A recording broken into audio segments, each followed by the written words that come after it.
Hi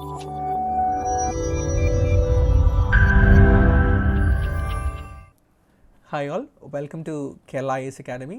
So ഇന്നത്തെ നമ്മുടെ topic of discussion എന്ന് പറയുന്നത് നമ്മൾ പ്രിയാമ്പിളിനെ കുറിച്ച് പഠിച്ചപ്പോൾ കുറേ ടേംസിനെ നമ്മൾ പറഞ്ഞിട്ടുണ്ടായിരുന്നു. സ്പെസിഫിക് ആയിട്ടുള്ള ടേംസ് സോവറിൻ, സോഷ്യലിസ്റ്റ്, സെക്കുലാർ എന്നുള്ള പറഞ്ഞ ടേംസ് ഒക്കെ എടുത്തിട്ടുണ്ടായിരുന്നു. സോ അതിലെ കുറച്ച് ടേംസിൻ്റെ മീനിങ് എന്താണെന്നുള്ള കാര്യമാണ് നമ്മളിന്ന് ബേസിക്കായിട്ട് നോക്കാൻ പോകുന്നത്. So without wasting any time, let's start off with the first one. So I'll start off with what is sovereign. Sovereign എന്ന് പറഞ്ഞ വാക്ക്, see we know that the Indian state is a sovereign state നമ്മൾ preamble വഴി പറഞ്ഞിട്ടുണ്ട്. But what is the meaning of sovereign? Sovereign എന്ന് പറഞ്ഞാൽ it is nothing but complete independence.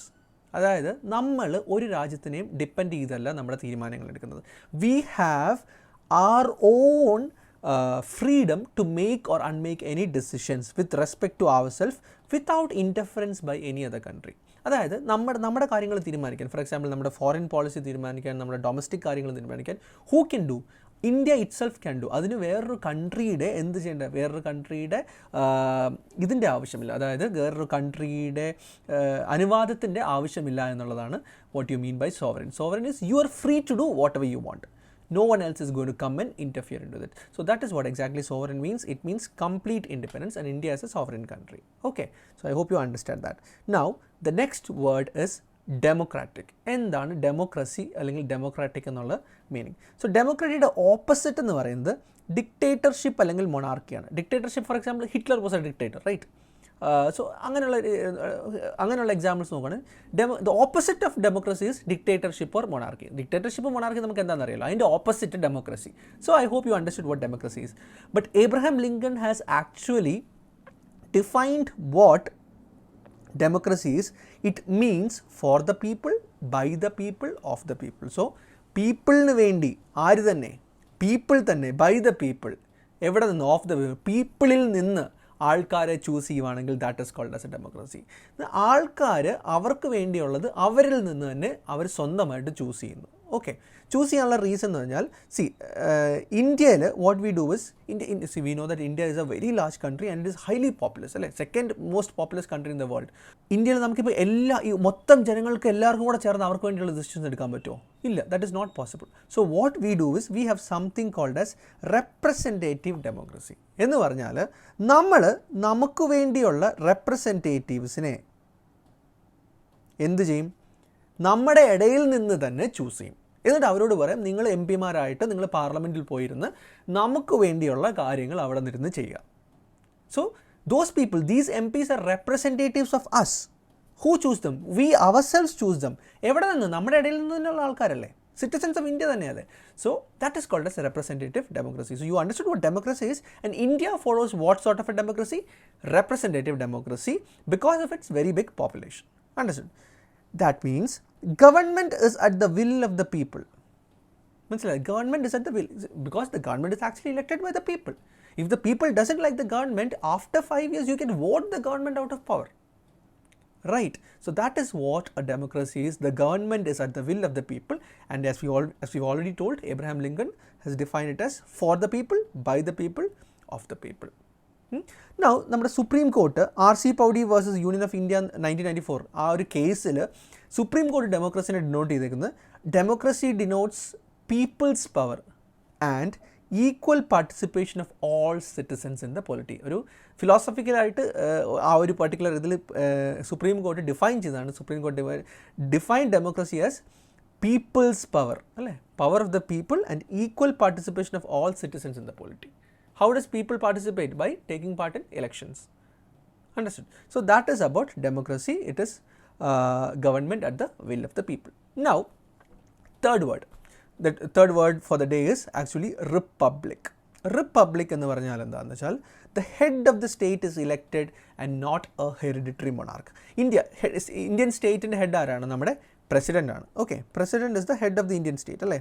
ഈ പ്രസിഡൻറ്റിനെ നമ്മൾ എന്താണ് ചെയ്യുന്നത്? ഇലക്റ്റ് ചെയ്യുകയാണ്. നേരെ മറിച്ച് ബ്രിട്ടീഷ് സ്റ്റേറ്റിൻ്റെ ഹെഡ് ആരാണ്? ക്വീനാണ്, അല്ലേ? ഈ ക്വീനെ നമ്മൾ ഇലക്റ്റ് ചെയ്യുകയാണോ? അല്ല, ഹെറിഡിറ്ററി ആണ്. That is what we said. In a republic, the head of the state is elected and not a hereditary monarch. ഇപ്പം ഇപ്പോഴത്തെ നമ്മുടെ പ്രസിഡന്റ് രാംനാഥ് കോവിന്ദാണ്. ഇപ്പോൾ രാംനാഥ് കോവിന്ദിൻ്റെ മകൻ തന്നെ മകനാകും അടുത്ത പ്രസിഡന്റ് എന്നുള്ള രീതിയിലുണ്ടോ? ഇല്ല. നേരെ മറിച്ച് ഇംഗ്ലണ്ടിൽ എങ്ങനെയാണ് ആ ഒരു തലമുറകളായിട്ട് മാത്രമേ അവരുടെ ഇതായിട്ട് വരത്തുള്ളൂ. That is what A republic is. So in simple terms there are two things. When you say a country is republic, there are two things. First one, vesting of political sovereignty in the people and not in a single individual like king. Political sovereignty എന്ന് പറഞ്ഞാൽ complete independence as far as polity is concerned. That is decided by whom in a republic? By the people. President ആണ് decide ചെയ്യുന്നുണ്ടെങ്കിൽ ഈ പ്രസിഡന്റിനെ elect ചെയ്ത ആരാണ്? പ്രസിഡന്റിനെ elect ചെയ്ത് നമ്മുടെ ഈ MP MLA മാരൊക്കെയാണ്. ഈ MP MLA ഇലക്ട് ചെയ്ത ആരാണ്? നമ്മളാണ്. So indirectly what we are doing, we are determining our political sovereignty. Right? Understood. നേരെ മറിച്ച് ബ്രിട്ടനിൽ ചെന്നാൽ the king has the authority. King has the authority for doing the see. In practice, it is the parliament which does. The king is almost like a ഒരു nominal head എന്നുള്ള രീതിയിലേ ഉള്ളൂ എങ്കിൽ പോലും when you are considered as the constitution as such, in a republic the people has the political sovereignty. Second one is absence of any privileged class and hence all public offices being open to all citizens without discrimination. ഇതാണ് ഞാൻ പറഞ്ഞത്. There is no discrimination. There is no religion bar. See, ഒരു president ആവണമെന്ന് ഇന്ന religion ആവണമെന്നില്ല, ഇന്ന cast ആവണമെന്നില്ല, ഇന്ന സെക്ടറിൽ നിന്ന് വരുന്നത് ദിസ് സ്ട്രാറ്റ ഓഫ് ദ സൊസൈറ്റിയിൽ നിന്ന് വരണമെന്നൊന്നുമില്ല, ഇല്ലേ? Any Indian citizen who has attained the age of 35 can actually become and who is eligible to be appointed to the Lok Sabha or Rajya Sabha. So അതൊക്കെ നമ്മൾ പഠിക്കുന്നുണ്ട് president ആവാനുള്ള യോഗ്യതയിൽ നിന്ന്. എന്നാലും there is no discrimination. Any Indian citizen who is eligible can actually become the president. He does not have to be from any particular caste or any family or something like that. So that is what is called as republic. Republic, the head of the state is elected, not a hereditary monarch, and political sovereignty is vested with the people. So I hope you understood what republic is. Now we have one more thing, that is one more word in the this thing. So we did sovereign, we did democracy, we did republic. So now we'll do socialist. Fourth one, socialist.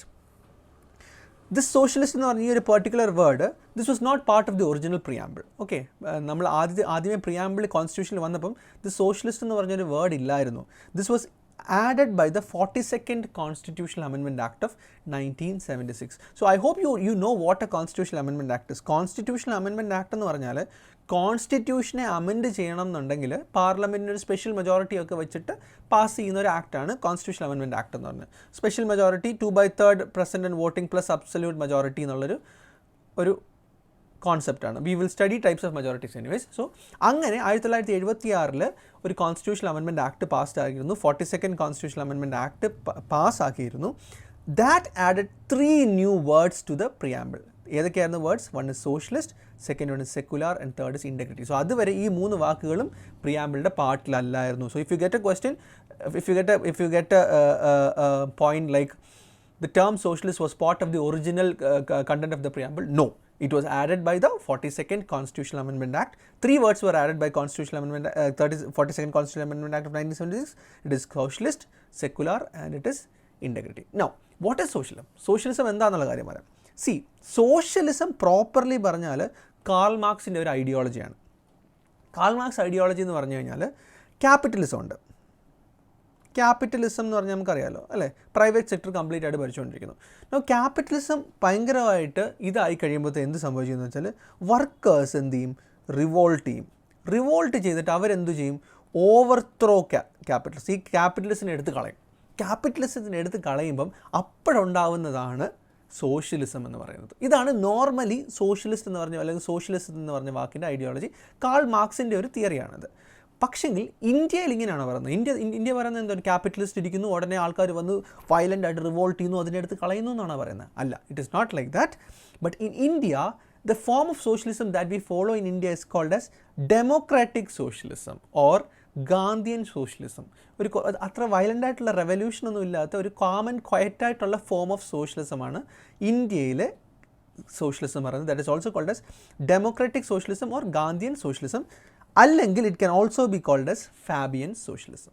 Okay, it essentially means that it does not believe in violent revolution. Revolution ഒന്നും നമ്മൾ ചിന്തിക്കുന്നില്ല.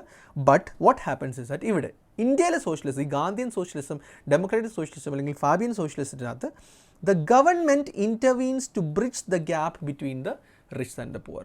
അല്ലേ?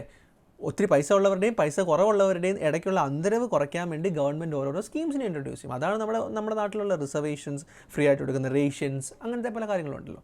So that is what the type of socialism in India actually is. It is called as Gandhian socialism or Fabian socialism or democratic socialism.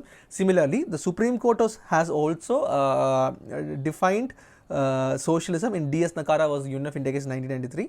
Supreme Court പറഞ്ഞേക്കുന്നതാണ് socialism in Indian constitution means elimination of inequality in income status and standard of life. Income സ്റ്റാറ്റസിലും standard of ലൈഫിലും ഉള്ള ഇനീക്വാളിറ്റീസിനെ eliminate ചെയ്യുന്നതാണ് Indian socialism എന്ന് പറയുന്നത്. So that is all about socialism and we have some more words that we will look into the next video. So thank you. See you in the next video.